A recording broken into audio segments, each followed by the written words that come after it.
दोस्तों आज के इस वीडियो में देखिए हम बात करेंगे बायोलॉजी का एक काफ़ी इंपॉर्टेंट लेक्चर है रेस्पिरेशन सिस्टम श्वसन तंत्र। तो ये वाला टॉपिक देखिए हमारा अभी कंप्लीट नहीं हुआ था, तो आज के इस वीडियो में हम अच्छे से इसको समझेंगे। मैं बहुत ही सिंपल वे में आपको समझाऊंगा। लास्ट में देखिए हम वेरी इंपॉर्टेंट क्वेश्चन आंसर का एक टेस्ट भी लगाएंगे। जो इस टॉपिक से एग्जाम में क्वेश्चन पूछे जाते हैं वो सारे हम क्वेश्चन टेस्ट में सॉल्व करेंगे। ओके, तो ध्यान से पूरा वीडियो देखिएगा, काफ़ी आपको बेनिफिट मिलने वाला है। तो देखिए सबसे पहले हम समझते हैं कि रेस्पिरेशन श्वसन होता क्या है। बहुत ही सिंपल है। दुनिया में जितने भी जीव हैं उन सबको जीवित रहने के लिए देखिए क्या रिक्वायर्ड होती हैं, ऑक्सीजन की रिक्वायरमेंट होती है। क्लियर। ये ऑक्सीजन क्या करती है उन जीवों के शरीर में जो भोज्य पदार्थ होता है, कार्बोहाइड्रेट होता है, उसका ऑक्सीडेशन कर देता है। ठीक है, उसका विघटन कर देता है और ऊर्जा को क्या करता है, रिलीज करता है। ऑक्सीजन मतलब भोज्य पदार्थ मतलब कार्बोहाइड्रेट का ऑक्सीजन की प्रेजेंट में ऑक्सीकरण होना और ऊर्जा का रिलीज होना, यही क्या कहलाता है, श्वसन मतलब रेस्पिरेशन कहलाता है। समझ में आया आपको? बहुत ही सिंपल है। इसको देखिए हम एक केमिकल फॉर्मूले में समझते हैं। C6H12O6 मतलब ग्लूकोज। देखिए भोज्य पदार्थ बोलो चाहे आप कार्बोहाइड्रेट बोलो चाहे ग्लूकोज बोलो, बात एक ही है।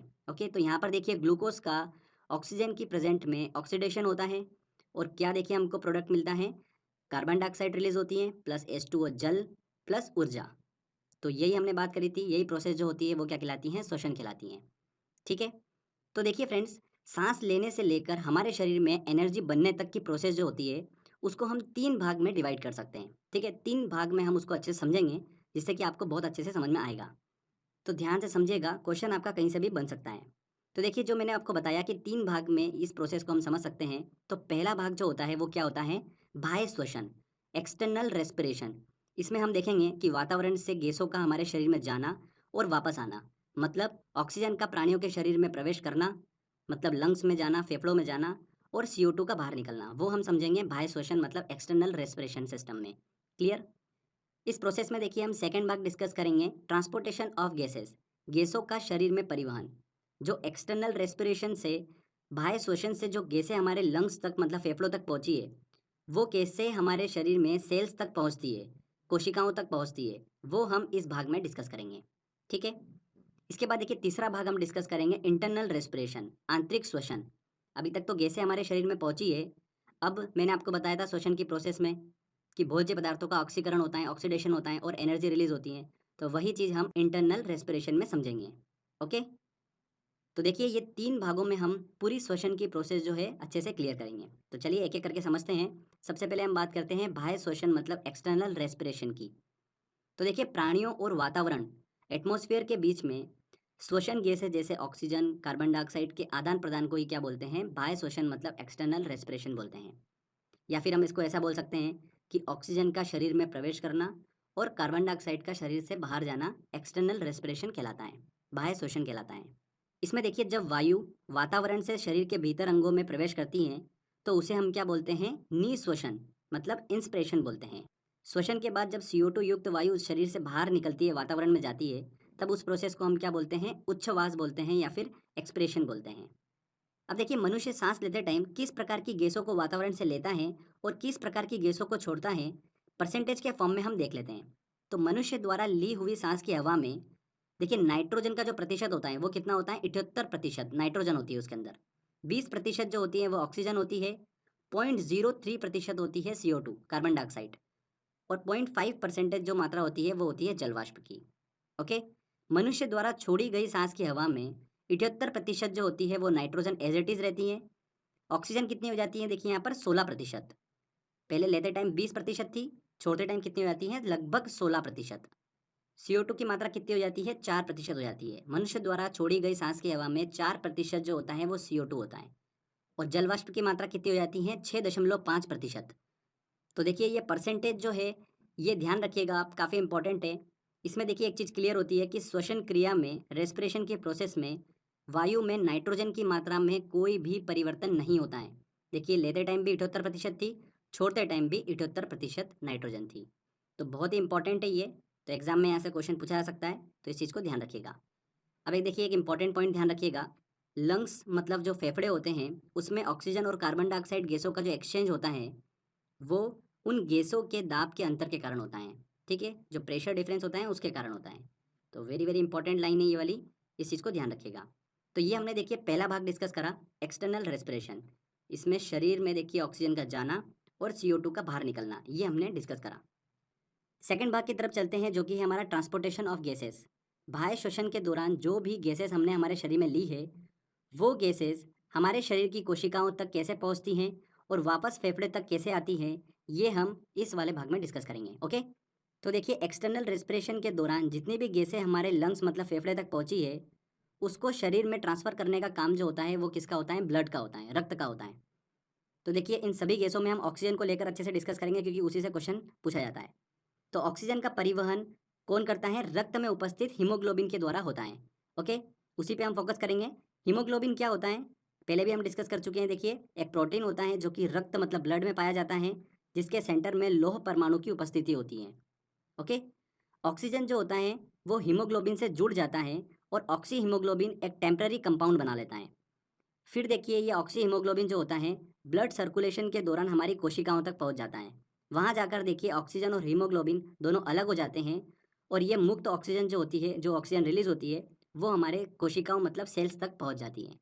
तो ये हमने समझा ट्रांसपोर्टेशन ऑफ गैसेस वाला भाग।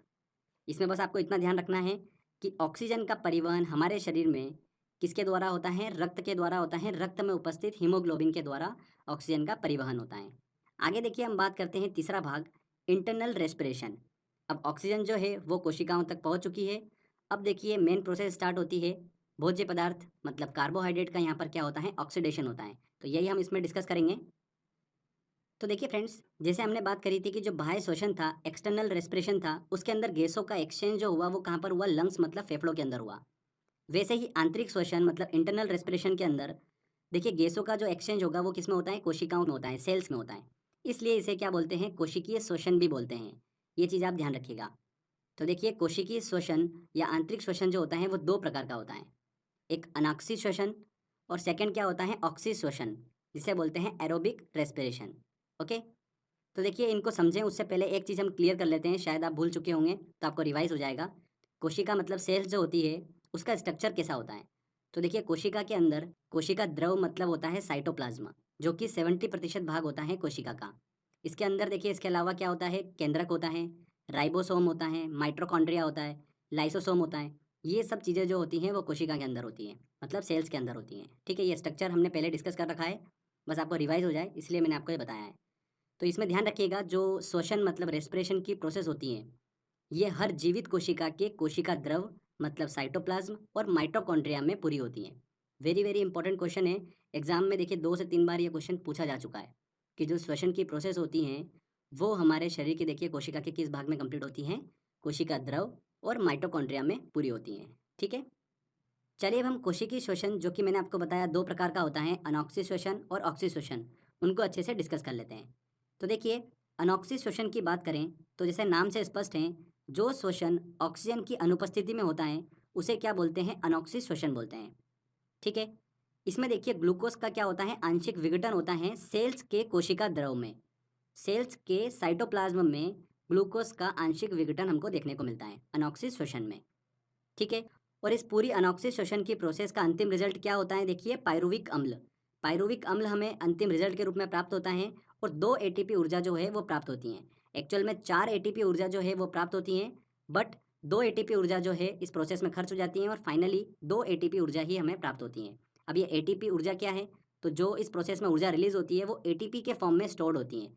जैसे कि हमारे पास में पैसा जो होता है वो किस फॉर्म में होता है? कागज़ की करेंसी के फॉर्म में होता है। वैसे ही कोशिकाओं के पास जो ऊर्जा होती है, एनर्जी होती है, वो एटीपी के फॉर्म में उनके पास संचित होती हैं। तो बस यही कॉन्सेप्ट है, ज़्यादा हमको इसमें डेप्थ में नहीं जाना है। 2 एटीपी ऊर्जा जो है वो इस प्रोसेस के फाइनल रिजल्ट के रूप में हमको प्राप्त होती हैं। ठीक है, तो आपको समझ में आया? ये जो पूरी प्रोसेस होती है, इस पूरी प्रोसेस को ग्लाइकोलिसिस भी कहते हैं। क्या बोलते हैं? ग्लाइकोलिसिस भी इसे कहा जाता है। अब देखिए, ग्लाइकोलिसिस चूंकि ऑक्सीजन की अनुपस्थिति में होता है, इसलिए ये ऑक्सी श्वसन और अनॉक्सी श्वसन दोनों में होता है। जो आगे हम पढ़ने वाले हैं ऑक्सी श्वसन, उसमें भी ग्लाइकोलिसिस की प्रक्रिया जो होती है वो पूरी होती है। ठीक है, तो चलिए ऑक्सी श्वसन की तरफ हम चलते हैं। इसमें देखिए, जब श्वसन ऑक्सीजन की उपस्थिति में पूरा होता है तब उसे क्या बोलते हैं? ऑक्सी श्वसन बोलते हैं। यहाँ पर ग्लूकोज का कंप्लीट ऑक्सीडेशन हमको देखने को मिलता है। चूंकि देखिए, अनॉक्सी श्वसन में ऑक्सीजन की उपस्थिति नहीं होती है, तो जो प्रोसेस होती है वो ग्लाइकोलिसिस तक ही कंप्लीट होती है। अब ऑक्सीशोषण में चूंकि ऑक्सीजन की उपस्थिति होती है तो प्रोसेस आगे बढ़ती हैं। ओके, तो ऑक्सीशोषण जो प्रोसेस होती है वो सेल्स के माइटोकॉन्ड्रिया में कंप्लीट होती हैं। विशेष एंजाइम की उपस्थिति में। तो ग्लाइकोलिसिस से प्राप्त जो पारुविक अम्ल है उसका देखिए माइटोकॉन्ड्रिया में पूर्ण ऑक्सीडेशन होता है, जिसका अंतिम उत्पाद क्या प्राप्त होता है हमें, CO2 प्लस जल और ऊर्जा। बहुत ही सिंपल है। अनॉक्सी शोषण में देखिए ऑक्सीजन की उपस्थिति नहीं थी, इस वजह से वहाँ पर पूर्ण ऑक्सीकरण नहीं हो पाया, वहाँ पर आंशिक ऑक्सीडेशन हुआ, ठीक है, जिसको बोल सकते हैं हम आंशिक विघटन। क्लियर। यहाँ पर देखिए ऑक्सीजन की उपस्थिति थी, इसलिए ग्लाइकोलिसिस से प्राप्त जो पारुविक अम्ल था उसका आगे चलकर फिर माइटोकॉन्ड्रिया में पूर्ण ऑक्सीडेशन हमको देखने को मिलता है ऑक्सी शोषण में। समझ में आया आपको? बहुत ही सिंपल है। तो जो अंतिम उत्पाद हमें प्राप्त होता है वो CO2 प्लस जल प्लस ऊर्जा। ओके, अधिक मात्रा में ऊर्जा यहाँ पर हमको देखने को मिलती है।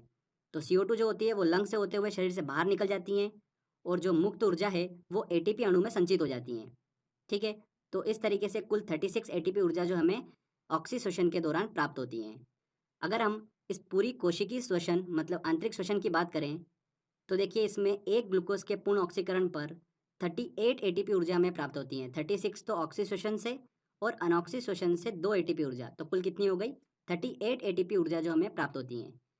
इसमें इंपॉर्टेंट पॉइंट ध्यान रखिएगा, ऑक्सी श्वसन की प्रोसेस को ही केप्स चक्र के नाम से भी जाना जाता है। तो ये हमने समझा अच्छे से आंतरिक श्वसन को। पहले हमने देखिए बाह्य श्वसन को अच्छे से समझा था, उसके बाद ट्रांसपोर्टेशन ऑफ गैसेस, और फिर लास्ट में हमने समझा इंटरनल रेस्पिरेशन मतलब आंतरिक श्वसन को।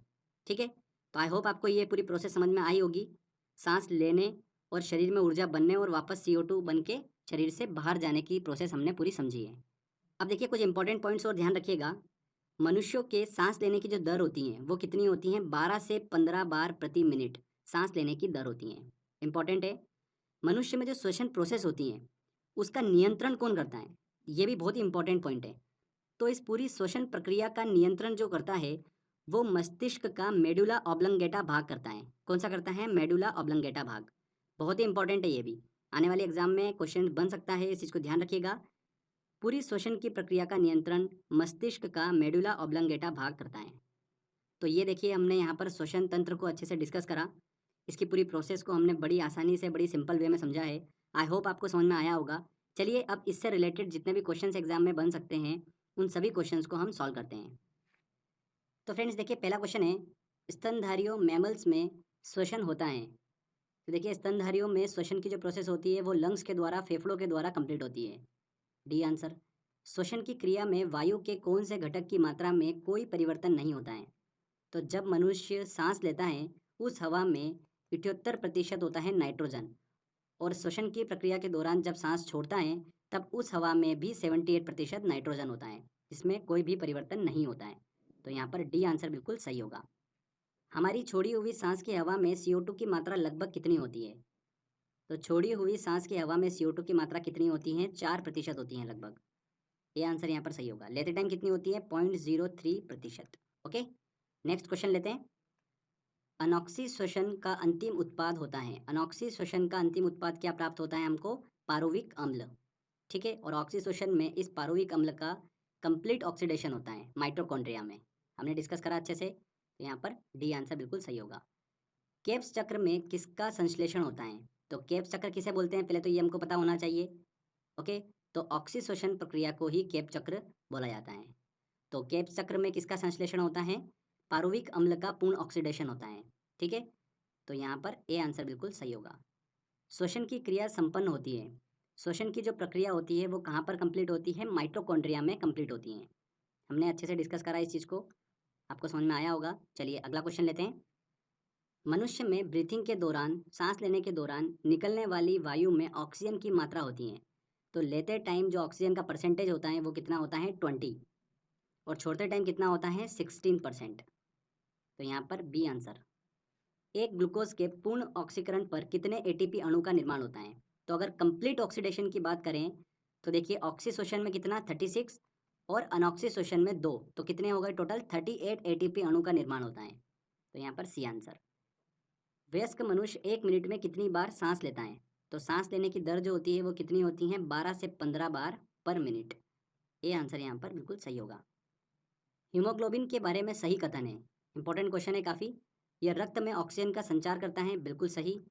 यह लोह युक्त यौगिक है, बिल्कुल। यह कुछ रोगों से प्रतिरक्षा प्रदान करता है, यह बिल्कुल गलत है। यह रक्त को लाल रंग प्रदान करता है, बिल्कुल सही।